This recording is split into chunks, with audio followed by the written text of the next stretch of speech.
This is problem 7-99, and it's on page 360. Consider a solar pond power plant that operates on a simple ideal Rankine cycle with refrigerant 134A as the working fluid. The refrigerant enters the turbine as a saturated vapor at 1.6 megapascals and leaves at 0.7 megapascals. The mass flow rate of the refrigerant is 6 kilograms per second. Show the cycle on a TS diagram with respect to saturation lines and determine A, the thermal efficiency of the cycle, and B, the power output of this plant. So let's see what we're given. It's a simple ideal Rankine cycle with R134A as the working fluid and a mass flow rate through the system of 6 kilograms per second. So each piece of equipment has a flow of 6 kilograms per second of R134A going through it. Now, if we start drawing the TS diagram, the Rankine cycle is a cycle that operates around a vapor dome because the working fluid goes back and forth between the liquid and vapor phases. There's always a pump from state 1 to state 2 to increase the pressure of the liquid. And then the working fluid is somehow boiled off. So it goes from a compressed liquid region to a saturated liquid, then is boiled off to a saturated vapor, and then typically is superheated so that it can then go and expand through a turbine from state 3 to state 4 and come back down through a condenser. So the condenser is where waste heat is rejected, and the boiler from state 2 all the way to state 3 is where heat is put into the cycle. Now, what they told us was that, let's see, they told us a couple of pressures, and I think that was everything. Yeah, they told us that the refrigerant enters the turbine at 1.6 megapascals. Well, state 3 is the entrance to the turbine, so what they're really telling us is that the pressure at state 3 is 1.6 megapascals. Now, the pump has to raise the pressure of the liquid up to the boiler pressure, which is 1.6 megapascals. So this whole line is the line of high pressure. It's a line of constant pressure. It's 1.6 megapascals.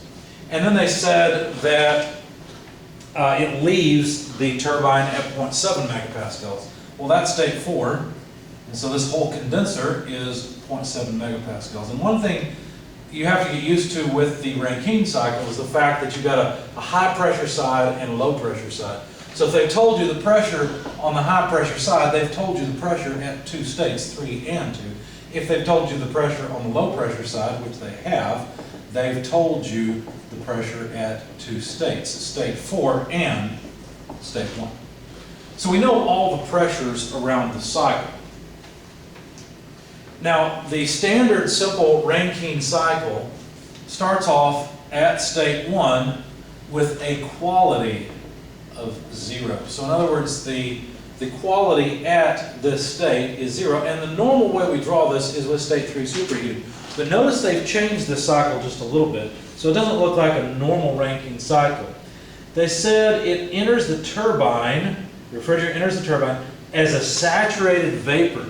So where I've drawn state 3 outside of the vapor dome, that's wrong because they say it enters the turbine as a saturated vapor. It's all the way back here. I should have drawn this line more like this, see.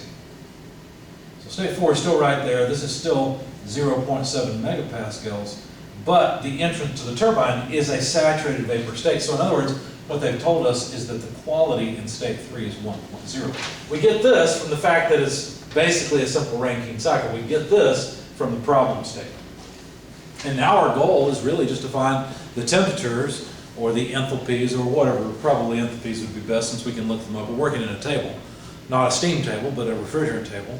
So I'd like to get the enthalpies at all states. So let's start off at state 1 because we know everything about state 1. We know that state 1 is a saturated liquid and we know its pressure is 0.7 megapascals. So from that information, we can simply go to the saturated tables for R134A, look up the enthalpy in state 1 as the enthalpy of saturated liquid because we know it's a saturated liquid. And when you do that, you find that it's 86.78 kilojoules per kilogram. So now we've got the enthalpy in state 1. While we're there, there are some other perhaps useful things.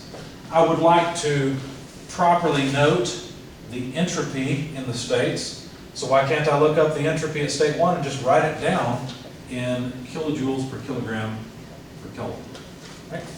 I can do that. So I'm going to look up the entropy. Well, the entropy is the entropy of saturated liquid, because it is a saturated liquid, and that's 0.3242. Of course, the units are kilojoules per kilogram per Kelvin. While we're at it, let's look up the specific volume. You'll see why in just a minute. Again, that's VF, so that's 0.308328 cubic meters per kilogram. And we could find anything else that we wanted about this state, but I think we've almost exhausted it. We could look up the internal energy, but that wouldn't be very useful for our purposes. Now let's go for state 2. My pen is kind of giving out a little bit. I'm going to switch colors. Well, let's see, here's another one. Let's see if this one works. Oh, that one's even worse. We'll just switch colors. There we go, now I can read it.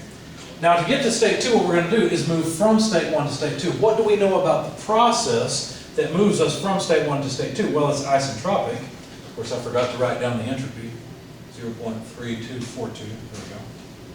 And temperature in degrees Celsius would be nice. By the way, what is the temperature at state 1? I didn't note it. Let's go find it. We go to the saturated tables for R134A, and since we know it's saturated, the temperature has to be the saturation temperature. And the reason we know it's saturated, of course, is because they told us. They told us it's an ideal Rankine cycle, which has state 1 at the saturated liquid line. So at a pressure of 0.7 megapascals, the saturation temperature is 26.72. So the temperature here is 26.72. Maybe off the camera there, but that's the temperature at state 1. And of course at state 4 as well. So what do I know about the process? Well, from state 1 to state 2, that's a pump. And the work that that pump has to do per unit mass is equal to the enthalpy change across the pump. We know that's true because we're talking about per unit energies, right? All that a pump does is go back and forth between work and fluid power, and the enthalpy captures both the internal energy change and the flow energy change. So that's the only part that usually is worth worrying about, right? The change in the kinetic energy and the potential energy are usually negligible. So this is from an energy balance on the pump. But the other equation that we discovered for steady flow work in a pump is that if the fluid is incompressible, then we can write Vp2 minus P1 is also the isentropic work. This is an isentropic pump work equation. This one's always true. This one is true when the entropy is constant, when the entropy doesn't change from state 1 to state 2, which is what we have in the simple ideal Rankine cycle. Notice that I wrote down the specific volume in state 1. I've got the pressure in state 1 and state 2. So I can calculate the magnitude of the pump work. Specific volume is 0.308328 cubic meters per kilogram. The pressure in state 2, I am going to write as 1600 kilopascals. You'll see why in a second. And rather than 1.6 megapascals, it makes the units just a little easier. The pressure in state 1 is 700 kilopascals, writing both in consistent units. The reason I did this is because a cubic meter times a kilopascal is a kilojoule. And that's something worth either writing down or committing to memory. When you plug all this in your calculator, you find that the pump work is pretty small, 0.74952 kilojoules per kilogram. Every kilogram of R134A that flows through this pump will have to have about 0.75 or 3/4 of a kilojoule of work done on it. Okay? That's what this means. Now, notice I know the enthalpy in state 1, so I can rearrange the equation and say, well, the enthalpy in state 1 is equal to the enthalpy in state 2 plus the pump work. Just a little bit of algebra. This is easy. So all I got to do is add this to this, and by the way, I'm really interested in the enthalpy, so I'm going to underline it. So 0.75 roughly added to 0.8678, and you come out with about 87.53 kilojoules per kilogram. So all I did was add the specific pump work to the enthalpy in state 1. So now I've got the enthalpy in state 2. What about state 3? Well, notice that state 3 was basically given. They gave us two pieces of information. They said the quality in state 3 is 1.0. They said the pressure in state 3 is 1.6 megapascals. That's everything I need. Now I can go to the appropriate tables, which of course would be the saturated tables, and look up anything I want, like I like enthalpy, okay? So the enthalpy would be the enthalpy of saturated vapor. Notice this is Hg, this is Hf. Why? Well, because this is the G side, this is the gas side, this is the F side, the liquid side, the fluid, okay? So since I'm on state 3, which is on the right side, I need the properties of saturated vapor. So anyway, the enthalpy of saturated vapor at 1600 kilopascals is 273.33 kilojoules per kilogram. I need that, so I'm going to underline it. Another useful parameter to have will be the entropy. I'm going to add that to my graph anyway. So that's 0.8982 kilojoules per kilogram per Kelvin. So let me add that to my chart, 0.8982. Okay, now why did I need that? Well, notice that I've got state 3 solved, but I'd like state 4. How will I move to state 4? What process knowledge do I have that relates state 3 to state 4? Well, I noticed that they are on the same entropy value, aren't they? So that means that the entropy in state 4 equals the entropy in state 3, which is 0.8982. And I know the pressure in state 4, it's the low side pressure of 700 kilopascals or 0.7 megapascals. So what I need to do then is realize, well, wait a second, the vapor dome does slope down to the right, so if state 4 is below the saturated vapor state, this is going to be a mixture. I should be able to calculate the quality in state 4. In fact, if you look at the entropy that we know the state has in state 4, what you'll notice is that at a pressure of 700 kilopascals, this is between SF and SG, which proves that we do in fact have a saturated mixture, a mixture of vapor and liquid coming out of the turbine. And we'd like to find what percentage of it is vapor. That's what quality does for us. That's what quality means. It's just the percentage that is vapor. The way we calculate it is S4 minus SF over SG minus SF. So we've got the entropy in state 4, that was from state 3, because we know it's equal, and we can look up SF and SG at 700 kilopascals. Now, I may run out of space here, but I'll say the numbers as I write them down. So you know what S4 is 0.8982, right? If you look up SF at 700 kilopascals, you'll find that it is 0.3242. And then if you look up SG for the denominator, you'll find that that is 0.9080. Of course, we have to subtract SF again of 0.3242. When you plug all that in your calculator, you'll find that the percentage of vapor in the exit of the turbine is 98.32%. Okay, so 0.9832 is the result of that quality calculation.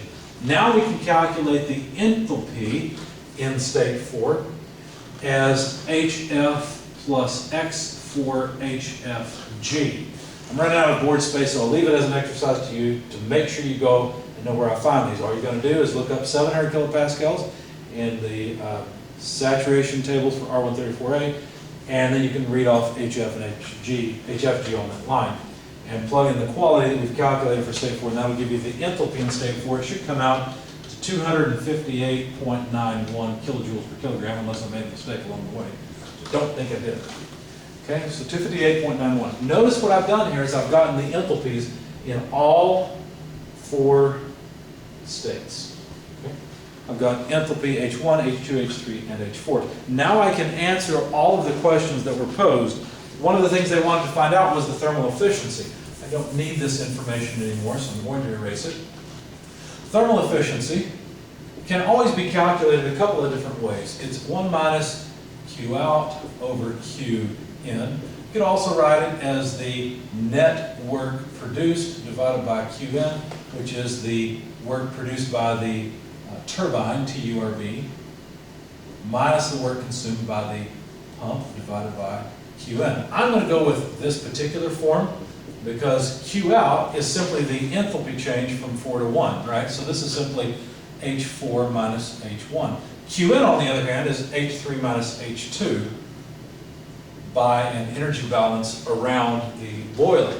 And notice I need H1, H2, H3, and H4. I've got them all over here. In the interest of time, I will not plug them in at the board. I I will simply state that this comes out to about 0.083, and what that means is that this is 8.3% efficient. That's the efficiency of this system.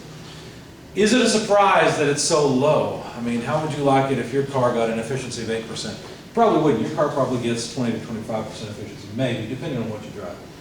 But 8.3% is pretty bad. Why? Well, if you notice, we're actually not dealing with that large of a temperature range. Notice I didn't write down the temperatures. Why don't we go do that now? T2 we're really not interested in, but T3 is particularly interesting. I could have done it here. If I look up the saturation temperature at 1.6 megapascals, that will tell me the temperature. It's 57.92. So if you think about this, this is not that big of a difference in temperature. 57 or 58 degrees versus 27 degrees Celsius, that's not very high. So the maximum efficiency we can get is fairly low. You might calculate the reversible efficiency, the Carnot cycle efficiency, with these two temperatures and find that even the Carnot cycle couldn't do very well. So this might be actually fairly good. It's not reversible, obviously it's not reversible behavior, but given the pretty horrible temperature difference we have available here, this is not all that bad necessarily. The best you can do, in other words. One of the other questions was the net power output. Now we've exhausted this diagram, so I'm going to erase it as well. If we want to calculate the net power output, what we have to do is multiply the mass flow rate of the refrigerant through that cycle by the net work per unit mass produced. So the turbine is going to produce work, but the pump is going to consume work. As a matter of fact, we know how much work the pump consumes. There it is, 0.75 roughly kilojoules per kilogram. Now, I don't think I calculated, I should have calculated the specific work produced by the turbine. Let me go ahead and expand this equation once more. The work produced by the turbine is just the enthalpy change across it. So it's H3 less H4. Okay, so this whole thing is the turbine work minus still the pump work for the equation to still be equal. Okay, that's not P and P, that's PU and P. There we go. So now if we plug in numbers, we should be able to get a ballpark idea. I don't have my calculator with me, but we should be able to ballpark this so that you can see the difference between the work produced by the turbine versus the work consumed by the pump. So 6 kilograms per second, I think I erased my number, but that was the refrigerant flow rate. H3, we know. The enthalpy in state 3 is 275.33 minus H4. The enthalpy in state 4 is 258.91, and then subtracting the pump work would be, I'm going to round it up to 0.75. There's no point in keeping so many decimal places when we've rounded these off to 2 places. But these are all kilojoules per kilogram. Now let's think about this for just a second. What is it saying? Well, 275 less 250, that's going to be what? 25 less 8 roughly. So what, 17? So this is 17 kilojoules per kilogram produced by the turbine versus 3/4 of a kilojoule per kilogram consumed by the pump. Do you see now why it's so important to have the boiler and condenser and change the phase? At first glance, you might think that's a waste of energy to put so much energy in that you boil off the working fluid and then condense out the working fluid in a condenser after you've expanded in the turbine. But actually, this is the result. You produce a heck of a lot more work per unit mass than you consume because you're producing work from a vapor that has a low specific volume and therefore a high steady flow work output. Whereas if you compress a liquid, you consume a very small amount of energy per unit mass to compress that liquid. Anyway, the number comes out to kilojoules per second, which are kilowatts, and is 94.02 or so kilowatts. Now that's not a whole lot, but it's a lot more than your house uses. The average house uses, anywhere from 1 to 4 kilowatts. That's the power flow rate on average. Of course, an actual home might at times draw more power than that or use less than that, but this is a decent amount of power. This is not insignificant. You could probably drive a small neighborhood without too much trouble.